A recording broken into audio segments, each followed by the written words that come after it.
Eh ben bonjour tout le monde. En attendant le Bordeaux PSG de dimanche, c'est déjà la 15e journée. Bon, il n'y a pas photo, si on fait le même match contre les Reds, on va gagner là-bas. Sans souci. Mais bon, c'est pas ce qui nous intéresse. C'est aujourd'hui, c'est un nouvel épisode de la série des Focus. Et tout d'abord, c'est un week-end de derby, notamment en Angleterre. On va commencer d'abord par le choc de cette journée de Première League. Le North London Derby, à savoir Arsenal versus Tottenham. Ce sera Emery contre Pochettino, deux entraîneurs hispaniques, l'un espagnol, l'autre argentin. Une philosophie de jeu assez similaire, même si Pochettino se base surtout sur une défense très solide, le plus souvent une défense à 3, alors qu'Emery prône le jeu en mouvement. Bon, l'année dernière à Paris, ça s'est pas trop vu, voilà, même si on a gagné le titre. Mais bon, faut quand même regarder les résultats des deux équipes.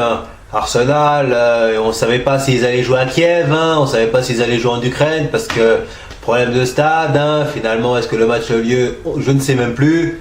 En tout cas, ce qui est sûr, c'est que les Gunners sont bien placés en Coupe d'Europe, contrairement aux Spurs, qui sont pratiquement à 2 de l'élimination, même si leur dernier résultat fut quand même positif, mais voilà, lors de la dernière journée de Ligue des Champions, il va falloir aller au Nou Camp. Il va falloir aller jouer le Barça chez lui, et ce sera pas facile du tout. Mais bon, rien de tel qu'un derby pour préparer Barcelone. Malheureusement, pour les Spurs, le choc a lieu à l'Emirates. Et il faut quand même le dire, à l'Emirates Stadium, Tottenham est un petit peu à la rue là-bas. Ouais. C'est assez rare que Tottenham réussisse à gagner chez son voisin d'Arsenal, puisque mine de rien, à chaque fois qu'Arsenal joue les derbies à domicile, le plus souvent ça tourne en leur faveur. Ça s'est vu la saison précédente. Ça c'est sûr. Mais bon, ce sera également une belle opposition de style. Tout d'abord, il y aura également le match dans le match. Duel de buteurs. À savoir Lacazette ou Aubameyang d'un côté. Parce qu'il faut quand même signaler que Lacazette n'a pas joué le dernier match de Première Ligue. Voilà. Ce sera soit l'un soit l'autre, voire même les deux. D'un côté Gunner. Et puis Harry Kane, le prince Harry du côté des Spurs. Il y aura un gros duel assurément entre d'un côté Aubameyang qui a marqué 8 buts, Kane qui est un petit peu moins bon que son rythme de croisière mais qui est tout de même bien placé au classement des buteurs. Voilà, ce sera également en plus de ça, l'affiche a l'air de bien réussir à Harry Kane. Il y avait eu un match, je crois bien, où il avait marqué un doublé, je ne sais plus c'était quelle saison. Et puis il faut également signaler du côté des Spurs le retour de Dele Alli, qui lui aussi aime bien les grosses affiches. D'ailleurs ça s'est vu lors de leur dernier match, où ils ont battu Chelsea 3-1 alors que les Blues étaient invaincus en championnat depuis le début de la saison.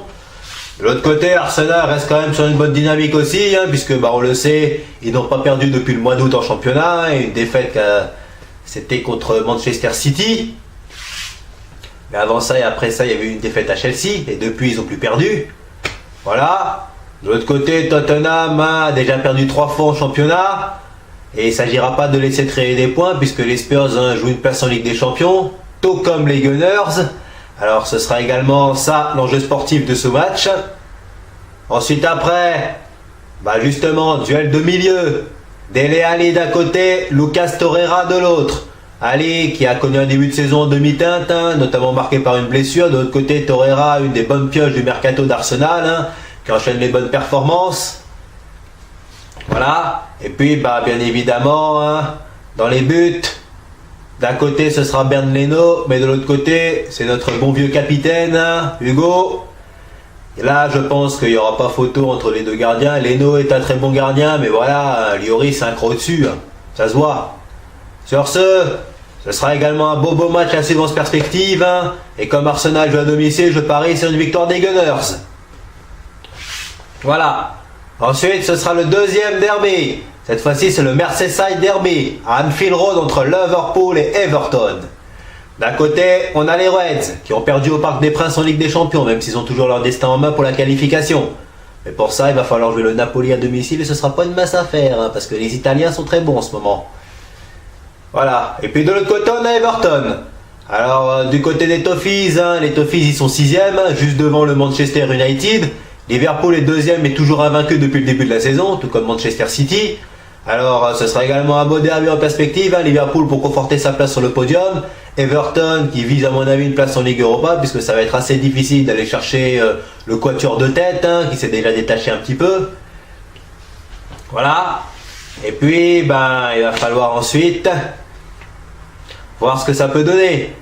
Puisque il se trouve que Liverpool-Everton, ce sont souvent des matchs assez spectaculaires, même si les dernières saisons, les confrontations ont plus tourné à l'avantage des Reds, notamment à Anfield Road. Et bien évidemment, comme le match se joue là-bas dans ce qu'on dit la plus belle ambiance d'Angleterre, eh bien, on verra quelle sera la réaction des hommes de Jürgen Klopp, avec notamment des joueurs qui doivent se faire pardonner pour leur mauvaise prestation au parc, notamment Firmino et Mohamed Salah, qui ont été bien transparents au Parc des Princes, contrairement à Sadio Mané qui a été plus dangereux. Du côté d'Everton, on va compter sur l'atout numéro 1 offensif du club, à savoir le Brésilien Richarlison, qui a déjà mis 7 ou 8 buts, une des bonnes pioches du mercato des Toffees, mais également l'ancien le revenant, Theo Walcott, l'ancien gunner, qui pourrait très très bien faire mal à cette défense de Liverpool. Mais bon, les Reds jouent à domicile.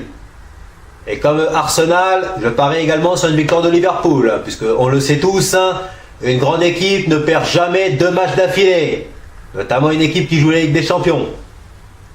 Donc, je parie bien évidemment sur une victoire de Liverpool. Je pense en tout cas avec au moins 3 buts. Le trio d'attaque doit se faire pardonner. Ensuite après, troisième choc du week-end, on part en Espagne, au Santiago Bernabéu, Real Madrid FC Valence. La saison précédente, il y avait eu 2 buts partout. Marco Asensio avait marqué un doublé pour les Madrilènes, face à le club tchèque qui avait assez bien défendu, voilà. Les Madrilènes étaient passés à 2 doigts de la défaite. Cette saison, c'est un peu différent, parce que le club tchèque, malgré son recrutement New Look, une attaque qui sur le papier pourtant bien séduisante, Gonzalo Guedes, Michy Batshuayi, Kevin Gamero, on peut dire que les Valençons enchaînent assez les résultats moyens quand même. Ils sont en milieu de tableau, mais de l'autre côté, le Real Madrid n'est pas mieux non plus. Malgré leur victoire 2-0 sur le terrain de la Roma en Ligue des Champions, en ce moment, c'est plutôt en interne que ça casse, avec, semble-t-il, le conflit entre Santiago Solari et Isco. Alors, Isco était en tribune à l'Olympico, est-ce qu'il sera encore en tribune ce week-end? On ne le sait pas. Bien évidemment, le Real joue à domicile. Mais il faut faire attention à cette équipe de Valence qui est souvent capable de faire de bons résultats contre des grosses équipes. La preuve, cette saison, ils ont tenu le Barça en échec. Voilà, la saison précédente avait eu 2 buts partout. Alors, c'est assez difficile de se risquer sur un pronostic, même si le Real joue à domicile, je parierais petite victoire madrilène ou match nul. Mais ça va être très difficile en tout cas pour l'équipe de Valence de s'imposer là-bas. C'est fini le temps où David Villa claquait des buts là-bas. Voilà. Ensuite, quatrième choc, on part en Italie, ce sera AS Roma Inter de Milan. La Roma doit se faire pardonner parce que elle a perdu 2-0 contre le Real, avec Bale et Benzema, mais loin sans avoir démérité, puisque les Romains ont bien bougé les Madrilènes en première mi-temps. En ce moment, les Romains au championnat, ça cale un peu, puisqu'ils sont 6e ou 7e, en tout cas bien loin de la Ligue des Champions. Alors que de son côté, juste en face, il y a l'Inter de Milan, qui est 3e, et qui se doit de prendre des points, parce que la semaine prochaine, ils vont à Turin, pour jouer le derby d'Italie. Et on le sait, jouer à Turin, c'est pas facile. Voilà. Alors bien évidemment, il y a le match dans le match, le duel de buteurs comme toujours, Edin Dzeko d'un côté, Mauro Icardi de l'autre, 2 buteurs extrêmement efficaces et véloces, notamment Icardi qui est toujours aussi régulier, malgré son peu de sélection avec l'Argentine, capitaine de l'Inter depuis un petit moment. De l'autre côté, Edin Dzeko, on le connaît, l'expérience, Wolfsburg, Manchester City et maintenant la Roma. Et ça va être également un beau duel en perspective. Dans les buts, c'est pas si mal non plus. Robin Olsen du côté romain et Samir Handanovic du côté interiste. 2 très bons gardiens, notamment Olsen, qui souvent est capable d'arrêts véritablement écœurants. Les Italiens s'en souviennent encore. Voilà, ça va être un très beau match en perspective. Pour ce match, l'Inter est en forme en ce moment, mais je parierais sur un match nul. Sur ce, que le meilleur gagne. On se retrouve dimanche pour le match à Bordeaux. Bye bye tout le monde et allez Paris!